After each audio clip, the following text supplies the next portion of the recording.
தூக்கு தண்டனை பெற்ற பயங்கரவாதி அப்சல் குருவின் கருணை மனுவை ஜனாதிபதி உடனடியாக நிராகரிக்க வேண்டும் என்று பாரதிய ஜனதா வலியுறுத்தியுள்ளது.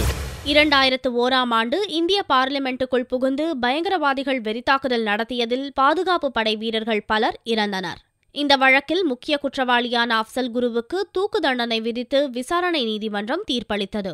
அந்த தீர்ப்பை டெல்லி உயர்நீதிமன்றம், உச்சநீதிமன்றம் ஆகியவை உறுதி செய்தன.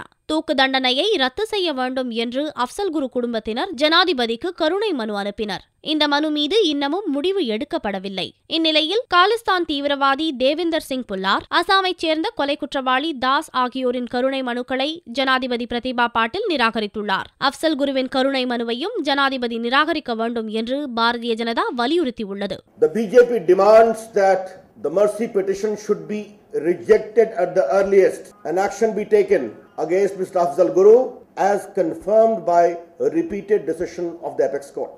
आपको मालूम है कि उनको ट्रायल कोर्ट ने कन्विक्ट किया, उनको दिल्ली हाई कोर्ट ने कन्विक्ट किया, उनको सुप्रीम कोर्ट ने कन्विक्ट किया, उनके रिव्यू को रिजेक्ट किया. முஸ்லிம்களின் ஓட்டுகள் பாதிக்கப்படக்கூடாது என்பதற்காக காங்கிரஸ் அரசு கருணை மனு மீது முடிவு எடுக்காமல் வேண்டுமென்றே காலம் தாழ்த்தி வருவதாகவும் ரவிசங்கர் பிரசாத் கடுமையாக சாடினார்.